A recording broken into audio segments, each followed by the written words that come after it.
Hello, నా పేరు గోపాలరాజు. నేను సాపూర్ నుంచి వచ్చాను. మినిమం 3 years నుంచి ధ్యానం చేస్తున్నాను. నాకు కొద్దిగా అప్పుడే వస్తున్నాయి అనుభవాలు. నేను ఎక్కువగా పిఎంసి ఛానల్లో సార్ సందేశాలు, వేమన పద్యాలు ఇవన్నీ ఉన్నాయి కదా, ఇవన్నీ చూస్తున్నాను. నాకు ఎక్కువ సామూహిక ధ్యానాలకు వెళ్ళి అలవాటు ఉంది. ఎవరు పిలిచినా వెళ్తూ ఉంటాను. దాని గురించి కొంచెం నాకు మనశ్శాంతి కొంచెం కలిగి ఇంకా ఎక్కువ ధ్యానం చేయాలంత అనిపిస్తూ ఉంటుంది. దాని గురించి నేను ఎక్కడ జరుగుతుందో అని రవిశంకర్ సార్ని అడుగుతూ ఉంటాను. ఆయన నాకు మెసేజ్ పెట్టి రమ్మంటూ ఉంటారు. అలా వెళ్తూ ఉంటాను. నేను మినిమమ్ 3 years నుంచి వెళ్తాను. నా గురించి నాకు అప్పుడప్పుడు కడతాలు కూడా వెళ్తాం అలవాటైంది.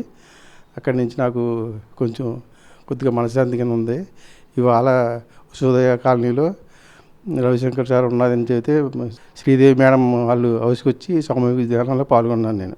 నేను పిఎంసి చూస్తూ ఉంటాను. ఎక్కువగా పత్రిజీ సార్ సందేశాలు చూస్తుంటే మీరు కూడా చూడండి.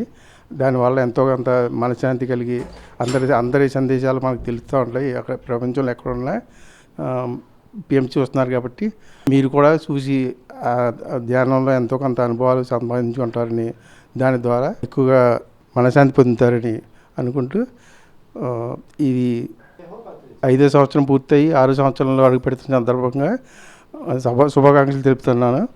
జై హో పిఎంసి, జై హో పత్రిజీ సార్.